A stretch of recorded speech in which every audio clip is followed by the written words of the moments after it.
दोस्तों, हम सब ने अपने लाइफ में कभी ना कभी खुद का बिजनेस शुरू करने के बारे में सोचा होगा, लेकिन बहुत सारे लोग सिर्फ सोचते ही रहते हैं। कुछ लोग ही इस सोच को अंजाम दे पाते हैं। दोस्तों, हम आए दिन सुनते हैं कि बहुत सारे स्टार्टअप शुरू हो रहे हैं, लेकिन लगभग 95% स्टार्टअप शुरू होने के 3 महीने बाद ही बंद हो जाते हैं। पता है क्यों? क्योंकि बहुत सारे लोग स्टार्टअप को गलत तरीके से करते हैं। अगर आप भी अपना खुद का स्टार्टअप शुरू करना चाहते हो तो आज का ये वीडियो आपके लिए। इसे विदाउट स्किप किए एंड तक देखना। दोस्तों, आज हम बात करने वाले जेसन फ्राइड की बुक रीवर्क के बारे में। ये बुक हमें सिखाती है कि बिजनेस और स्टार्टअप शुरू करने का सही तरीका क्या है। इन्हीं तरीकों का यूज करके ऑथर जेसन फ्राइड ने आज बेसकैम्प नाम का $1 बिलियन का एम्पायर बिल्ड किया है। आज पूरी दुनिया में 3 मिलियन से भी ज्यादा कंपनीज अपने प्रोजेक्ट्स को मैनेज करने के लिए बेसकैम्प का यूज करती है। रेवेन्यू वाइज इतनी बड़ी कंपनी होने के बावजूद भी आज इस कंपनी में सिर्फ 56 लोग काम करते हैं और ये कंपनी प्रॉफिटेबली ग्रो भी हो रही है। दोस्तों, इस वीडियो में मैं कुछ ऐसे पॉइंट डिस्कस करूंगा जो इस बुक के हाईलाइट्स है। लेकिन इससे पहले कि हम इस वीडियो में आगे बढ़े, अगर आप इस चैनल पर नए हो तो आपको बता दूं कि इस चैनल पे मैं नए नए बुक्स की समरी हिंदी में लाते रहता हूं। अगर आप बुक्स में इंटरेस्टेड हो तो इस चैनल को सब्सक्राइब कीजिए और बेल आइकन दबाइए ताकि मेरे वीडियो की नोटिफिकेशन आपको सबसे पहले मिलती रहे। So without wasting any time, let's get started. दोस्तों, सबसे पहला प्रिंसिपल है स्क्रैच योर ओन इच। इसका मतलब अपनी खुद की समस्या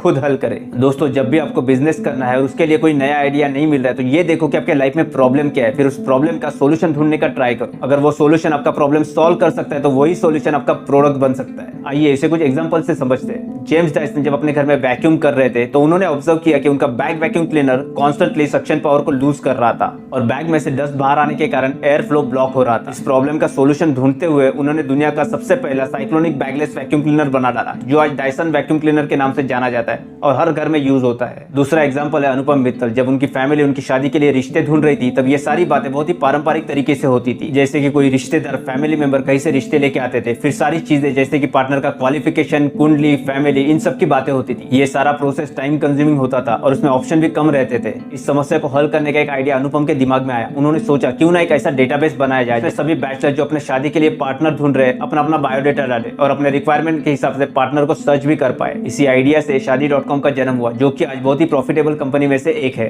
दूसरा प्रिंसिपल है डू बिजनेस नॉट स्टार्टअप। दोस्तों, आजकल मार्केट में एक फैंसी वर्ड बहुत चल रहा है, वो है स्टार्टअप, जिसे देखो बोलता है स्टार्टअप शुरू करना है। जब लोग स्टार्टअप शुरू करते हैं तो शुरू में ही महंगे इक्विपमेंट खरीद लेते हैं, मार्केटिंग पे बहुत सारा पैसा खर्च कर देते हैं, इन्वेस्टरों से बड़ी बड़ी फंडिंग उठाते हैं, फिर उन्हें इन्वेस्टर के इशारों पे ही नाचना पड़ता है। इन सब में वो खुद की विजन खो देते हैं। इसीलिए ऑथर कहते हैं आप ये सिर्फ सुनने में कूल लगने वाले स्टार्टअप, एंटरप्रेन्योर जैसे वर्ड को भूल जाओ, अपने आप को एक बिजनेसमैन की तरह देखो। ऑथर का मानना यह है कि बिजनेस स्टार्ट करने के लिए आपको बड़ी बड़ी डिग्री या सर्टिफिकेशन, लग्जरी ऑफिस की जरूरत नहीं है।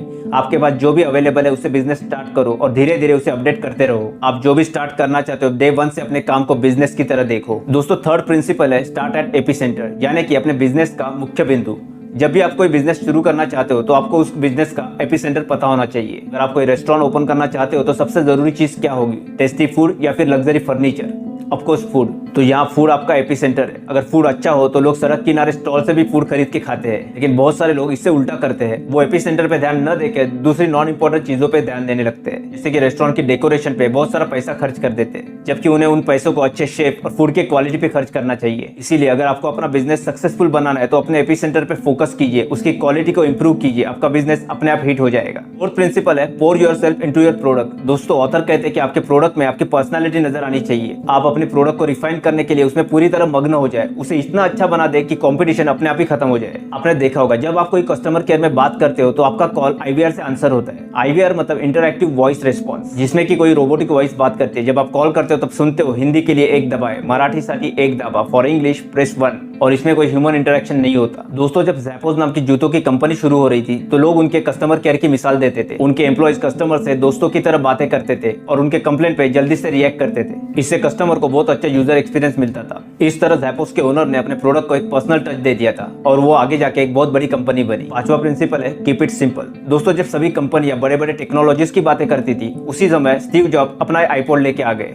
उनके इस प्रोडक्ट की सिंपल टैगलाइन थी 1000 सॉन्ग्स इन योर पॉकेट, और लोगों ने धड़ाधड़ उसे खरीदना शुरू कर दिया। इसीलिए कस्टमर के लिए चीजों को आसान रखिए, भले इसमें कितने ही कॉम्प्लेक्स टेक्नोलॉजी का यूज किया गया हो, कस्टमर के लिए प्रोडक्ट यूजर फ्रेंडली होना चाहिए। प्रिंसिपल नंबर 6 है हायर लेस एम्प्लॉइज। दोस्तों, शुरू में जितने जरूरी है उतने ही और क्वालिटी एम्प्लॉइज हायर कीजिए, क्योंकि इनएफिशिएंट एम्प्लॉइज आपके कंपनी के लिए घातक सिद्ध होंगे। हायर करते समय सिर्फ उनके क्वालिफिकेशन पे ध्यान मत दीजिए, बल्कि उनके द्वारा लिखे गए कवर लेटर पे भी ध्यान दीजिए, ताकि आपको पता चले कि उनके सोचने का तरीका कैसा है। इसके साथ ये भी देखिए देखिए कि मार्क्स के अलावा उन्होंने लाइफ में क्या क्या किया है। हायर करने के बाद आप उन्हें फ्री हैंड दे दीजिए। उन्हें ऐसा लगना चाहिए कि आप उन पे पूरा ट्रस्ट कर रहे हो। इसी तरह वो पूरे लगन से और पूरे ओनरशिप के साथ काम करेंगे। दोस्तों ऐसे और भी प्रिंसिपल ऑथर ने इस बुक में बताए जो कि आपको एक सक्सेसफुल बिजनेस ओनर बना सकते हैं। दोस्तों अगर आप खुद का बिजनेस स्टार्ट करने के बारे में जरा भी सोच रहे हो तो आपको ये बुक पढ़ना काफी जरूरी है। तो आज के लिए इस वीडियो में इतना ही। अगर आपको ये वीडियो अच्छी लगी तो उसे लाइक कीजिए, अपने दोस्तों के साथ शेयर कीजिए और इस वीडियो का फीडबैक मुझे आप कमेंट करके भी दे सकते हो। दोस्तों इस चैनल पे मैं अच्छे सेल्फ हेल्प बुक्स की समरीज लाते रहता हूँ। अगर आप बुक समरीज में इंटरेस्टेड हो तो इस चैनल को सब्सक्राइब कर दो और बेल आइकन को दबा दो ताकि मेरे वीडियो की नोटिफिकेशन आपको सबसे पहले मिले। तो मिलते हैं अगले हफ्ते एक नए बुक के साथ। तब तक के लिए हौसला रखिए,